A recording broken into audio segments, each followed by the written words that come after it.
एक अघोरी के अंदर इतनी शक्ति होती है कि वो मरे हुए इंसान को भी जिंदा कर सकता है। अगर आप किसी अघोरी की आंखों में देख लो तो आप अंधे हो सकते हो। ऐसी चीजें आपने बहुत बार सुनी होंगी। पिछली बार जब मैं एक अघोरी से मिला था, मुझे लगा था मैंने स्पिरिचुअलिटी का सबसे एक्सट्रीम फॉर्म देख लिया है। एक इंसान जो मौत के बीच जीता है, जिसके लिए मौत, भूख, डर कुछ भी नहीं। उस दिन मुझे लगा शायद सच तक पहुंचने के लिए इंसान को सारे नियम तोड़ने पड़ते हैं। एक ऐसा रूप लेना पड़ता है जिसमें मोक्ष ही सब कुछ है, और उस तक पहुंचने के लिए किसी की भी कुर्बानी देनी पड़े तो बड़ी बात नहीं। पर क्या स्पिरिचुअलिटी सिर्फ नियम तोड़ने का नाम है? आज मैं उन लोगों के बीच हूँ जो कोई नियम नहीं तोड़ते, बल्कि उनके हर एक काम का एक नियम होता है। इन्हें हम मंक कहते हैं। ना कोई क्रीमेशन ग्राउंड, ना कोई चीख, ना कोई शोर, ना कोई क्योस, सिर्फ नियम, डिसिप्लिन और शांति। दो बिल्कुल अलग रास्ते, लेकिन मंजिल शायद एक ही। लोग सोचते हैं अघोरी सबसे शक्तिशाली है, लेकिन क्या ये सच है, या ये मंक्स असलियत में उनसे भी आगे हैं? यही समझने के लिए मैं आया हूँ लद्दाख। आज मैं इनसे बात करूंगा और समझूंगा कि मंक का असली मतलब क्या होता है।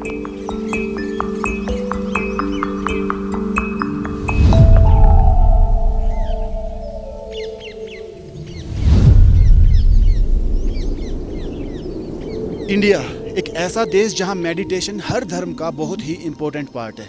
यहाँ हर धर्म में अपने अलग अलग साधु संत या मंक्स होते हैं जो जीवन जीते हैं मृत्यु को समझने के लिए,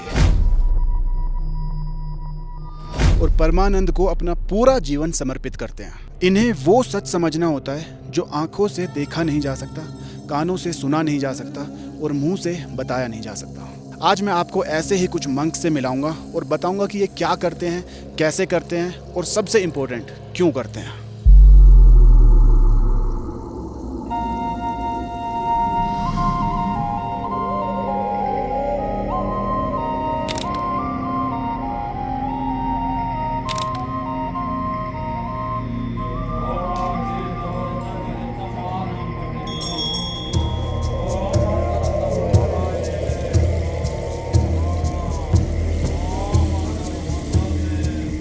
संसार को छोड़ के जो ध्यान साधना करने वाले और अपने मनुष्य की रूल के हिसाब से शिक्षा दीक्षा लेने वाले, उसी को मोंग्स कहते हैं। आज तो एक साधु और मंक में कोई डिफरेंस होता है या दोनों सेम ही होते हैं?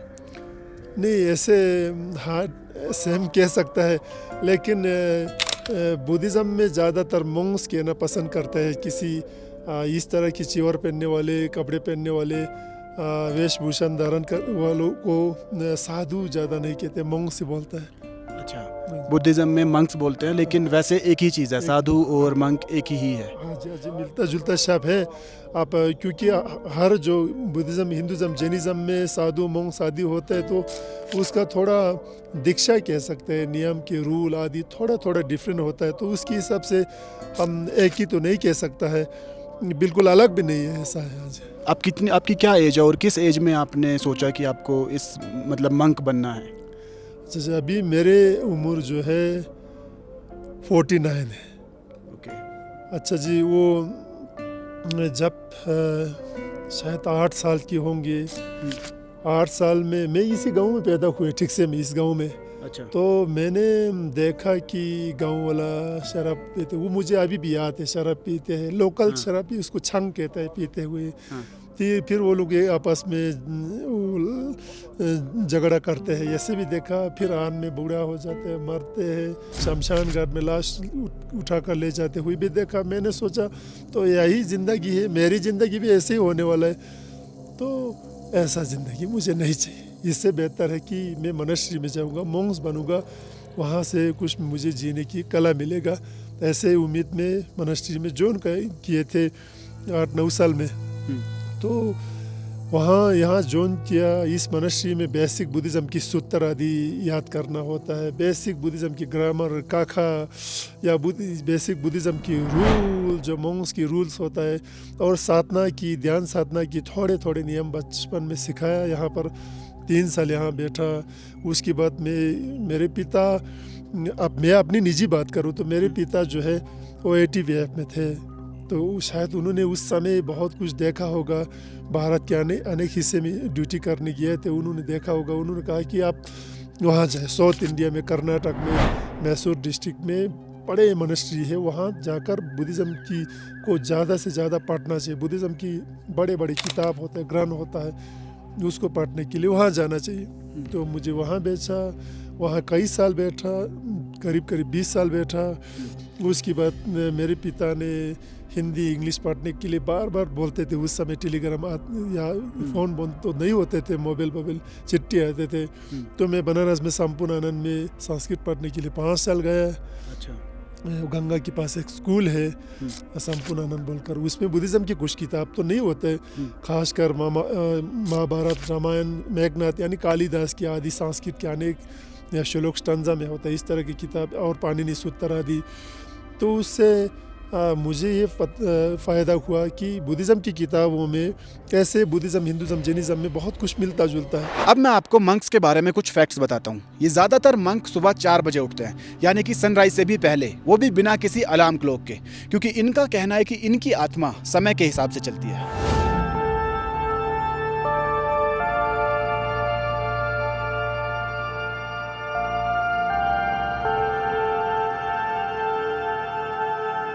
जो ये आप बजाते हैं, इसका कुछ मतलब होता है? हाँ, ये जो है प्रेयर से पहले बजाते हैं।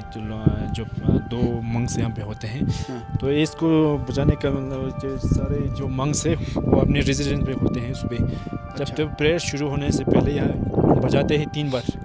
इसके 3 बार होते हैं, तो इसको बजाने से तो सारे मंक्स को गैदर करने के लिए ऐसा कुछ मैसेज देता है। ऐसे आप वैसे डेली कितने बजे सुबह उठते हैं और रात को कितने बजे सोते हैं? हाँ, तो वैसे तो मंक्स के तो अलग अलग रूटीन होते हैं। तो मेरा मान लो तो मैंने सुबह लगभग 5:30-6 बजे उठते हूँ। तो उसके बाद तो रात को सोते कितने बजे आप? रात को तो कभी कभार 9, 9:30, 10 बजे कभी सोते हैं। और आप फ़ोन वगैरह यूज़ करते हो? फ़ोन पे कुछ? हाँ, तो आजकल तो मॉडर्नाइज हो गए, तो उसको भी कई सारे मॉडर्न सोशलाइज होना पड़ते हैं। तो यहाँ पे सोशलाइज होने के लिए तो कई सारे यहाँ पे कुछ भी, यहाँ पे आजकल पूरा इंटरनेट का ज़माना है, तो फिर सारा कुछ अपडेट वगैरह भी। तो आपका ऐसे मन नहीं करता, जैसे हमारी जैसे लाइफ है नॉर्मल लोगों की, तो हमारी तरह घूमना फिरना, मूवी देखना, मज़े करना, आपका ऐसा मन नहीं करता? हाँ, मैं कभी कभार, क्योंकि आप तो बहुत यंग हैं, तो इसलिए कभी कभार करते हैं, बस थोड़ा बहुत स्पोर्ट्स वगैरह भी कभी कभार खेलते हैं बस। अच्छा, आपस में ही? हाँ, आपस में ही। अच्छा। हाँ, अच्छा, आपको मतलब जो ये मंक वाली लाइफ, आप किस उम्र में आपने सोचा कि मैं मंक बनूंगा? वैसे तो बचपन में बना था। बचपन में वैसे भी उतना तो सोच तो होता नहीं, उतना मैच्योर तो होता नहीं, पर कभी कभार कुछ बच्चे जो यहाँ पे फैमिली के फोर्स के दौरान यहाँ पे मोनेस्ट्री में भेजते हैं। कुछ बच्चे ये होते हैं कि जो अपने इंटरेस्ट खुद से आते हैं, इंटरेस्ट होके मैं मंक्स बनना चाहता हूँ, ऐसा। खुद से आए? हाँ, मैं तो खुद से आया था। और एक बात और बताओ, कभी आपको ऐसा लगता है कि यार इसमें मज़ा नहीं आ रहा, नॉर्मल ज़िंदगी ज़्यादा अच्छी है वैसे लोगों की? मुझे तो कभी ऐसा ख्याल आता है। कुछ मार्क्स को ख्याल आते हैं ऐसा कुछ, तो फिर वो बीच में ही मार्क्स को छोड़ के फिर घर वार बसा लेते हैं। आपको नहीं आता कभी? मुझे तो अभी तक नहीं आया, तो इसीलिए मैं तो आज तक अभी भी यहाँ पे मार्क्स पे हूँ। ड्रेस मॉन्क के ड्रेस पे, इसलिए। जो जैसे साधु लोग होते हैं, उनके पास वो बोलते हैं कि उनके पास कुछ शक्तियाँ होती हैं, पूजा पाठ करते हैं, किसी के साथ कुछ मान लो मेरे को भूत दिखाई देते हैं या मेरे साथ कुछ गलत होता है, तो साधु जो होते हैं वो पूजा करते हैं, ठीक कर देते हैं। ऐसे आपके पास भी कोई शक्तियाँ होती हैं? मुझे नहीं मालूम जी। पहले मैं भी यकीन नहीं करता हूँ। मेरे साथ कुछ घटना घटी, जैसे क्या गाँव में मैं यहाँ पर जैसे आपके पंडित लोग जो है कि बच्चों की या बाढ़ चार्ट लिखते हैं, या शादी वादी में कुछ लिखते हैं, कुंडलिनी मैच होता है उन्हें, ये सब लिखते हैं, या कोई मरते हैं तो उसके विषय में क्या क्या पूजा करना चाहिए से। यहाँ पर लद्दाख में ठीक से मैं इस एरिया में मैं लिखता हूँ ये सब। अच्छा। तो कोई भी यहाँ पर बच्चे पैदा होगा मेरे पास आएगा। अच्छा। हाँ, को तुरंत आएगा ये निश्चित नहीं, कुछ 1 हफ्ते के अंदर आएगा उस लिखने के लिए। कुछ शादी वादी होगा तब भी आएगा। जब मरेगा तो तुरंत आएगा। अच्छा। या अच्छा जी, तो जब मैं बहुत सुबह उठता हूँ, आदत हो गया, मैं बहुत सुबह उठता हूँ, 4 बजे के आसपास उठता हूँ। शाम को जल्दी सो जाता हूँ, 8 बजे के आसपास सो जाता हूँ। तो सुबह 4 बजे के आसपास उठता हूँ तो थोड़ा पूजा करता हूँ, और जो विपासना ध्यान साधना भी थोड़े करते हूँ। कभी मूड हो तो ज़्यादा करता हूँ, मूड नहीं है तो बस चैंटिंग ज़्यादा करता हूँ, विपासना थोड़ा कम करते रोज़। तो एक दो बार ऐसा हुआ कि घर के पास में एक बिल्ली आके जोर से रोया।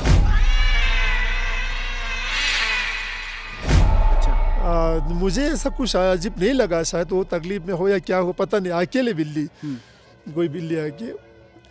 उसके आधे घंटे के बाद कोई गांव से आया, कोई मार गया, तो आपको कुछ ऐसा क्या करना चाहिए, ऐसा बिल्ली के रोने के बाद? हाँ जी, हाँ जी। अच्छा। बिल्ली तो ये एक बार हुआ। फिर कुछ दिन की बात, यानी कुछ महीने की बात, अब दो बिल्ली मेरी डोर के पास आके जोर से लड़ाई किया, रोया। फिर ये भी वही 4 से 5 बजे के बीच में।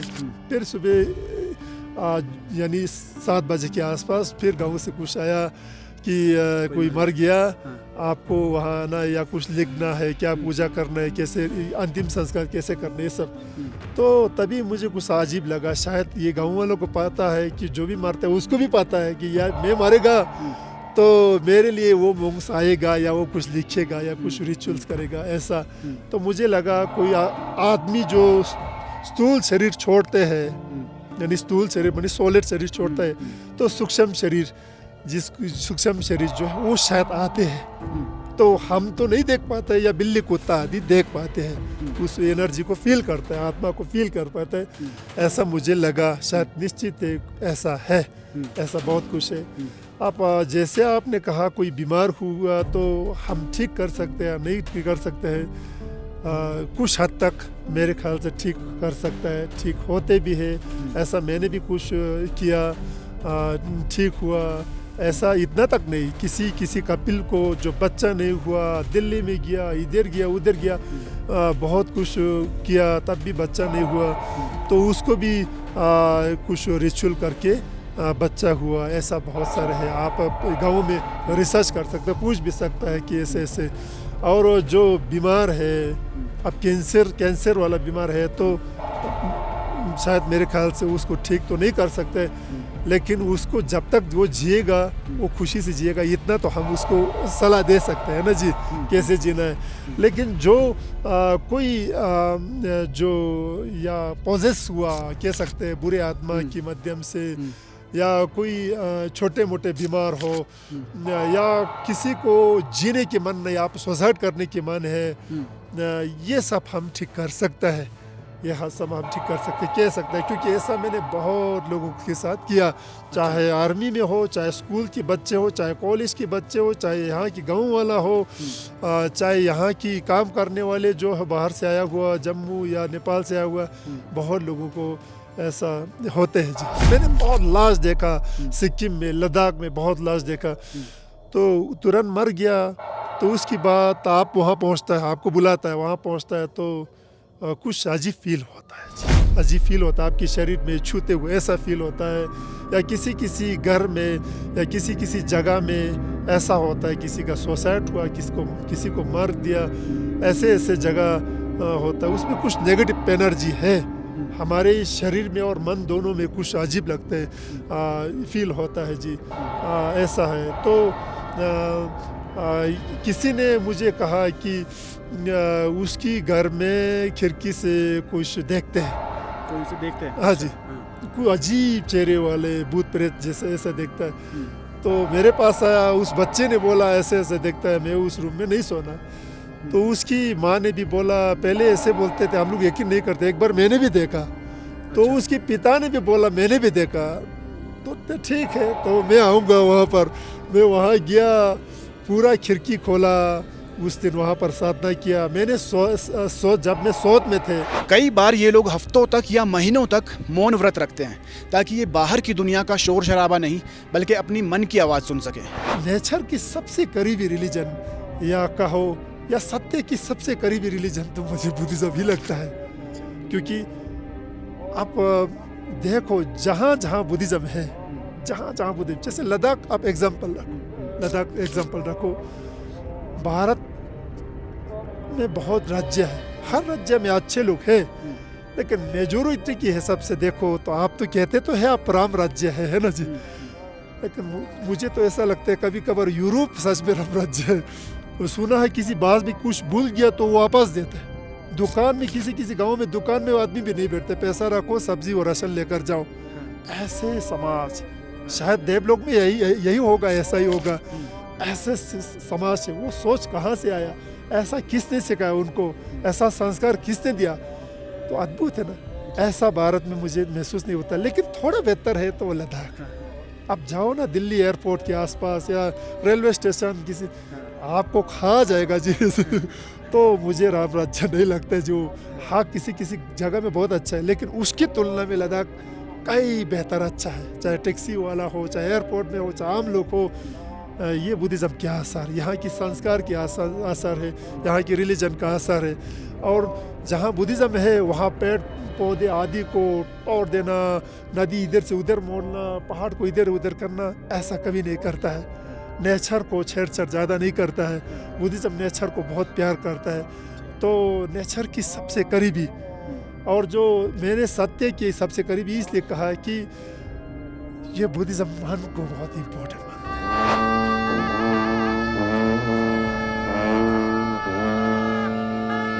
जब ये लोग भिक्षा मांगने निकलते हैं तो ये कुछ मांगने के लिए नहीं बल्कि लोगों को कुछ देने की अपॉर्चुनिटी देते हैं। इनके कपड़े लाल रंग के होते हैं जो कि फायर को सिंबलाइज करते हैं, जिससे ये अपने अंदर की सारी इच्छाओं को जलाकर मोक्ष की प्राप्ति के लिए निकलते हैं। मंक कौन है ये मंक? मंक उन इंसानों को बोलते हैं जिन्होंने दुनिया की भीड़ से मुंह मोड़ लिया है और खुद की तलाश में निकल चुके हैं। जब मैं यहाँ आया था मुझे अघोरी और मंक में कौन ज्यादा पावरफुल है ये समझना था, किसकी लाइफ ज्यादा मुश्किल है ये जानना था। पर आज समझ आया ये सवाल ही गलत है। चाहे अघोरी हो, साधु हो या फिर मंक, इनमें एक चीज कॉमन है, वो है इनकी दृढ़ इच्छा। इन सभी लोगों को सिर्फ मोक्ष को पाना है, उसके लिए जो हो सके ये करने को तैयार है। ना कोई मोह माया है, ना कोई इनका अपना। हम लोग सोचते हैं पूजा कर लो तो भगवान को खुश कर लिया, लेकिन इन लोगों की सुने तो भगवान को प्राप्त करने के लिए बहुत कुछ त्यागना पड़ता है। मुझे अभी भी समझ नहीं आता कि जिस रास्ते पे ये लोग हैं वो सही है या जिस पे हम लोग हैं वो सही है। क्या मोक्ष इतना इम्पोर्टेंट है कि दिया हुआ जीवन ही त्याग दें? क्या इस रास्ते पे चलकर असलियत में कुछ हासिल होगा या ये सिर्फ इनकी सोच है? क्या मौत के बाद कुछ नहीं है या फिर बहुत कुछ है? लेकिन हाँ, यहाँ आकर मुझे इतना समझ आया कि स्पिरिचुअलिटी भागना नहीं सिखाती बल्कि रुकना सिखाती है। रुक कर देखना कि असली जंग बाहर नहीं अंदर चल रही होती है। शायद ये वीडियो अघोरी और मंक के बारे में नहीं, हम सब के बारे में था। जरा सोचो इस बारे में और कमेंट करके बताओ कि जीवन अच्छा है या फिर मोक्ष। मिलेंगे फिर न्यू वीडियो में।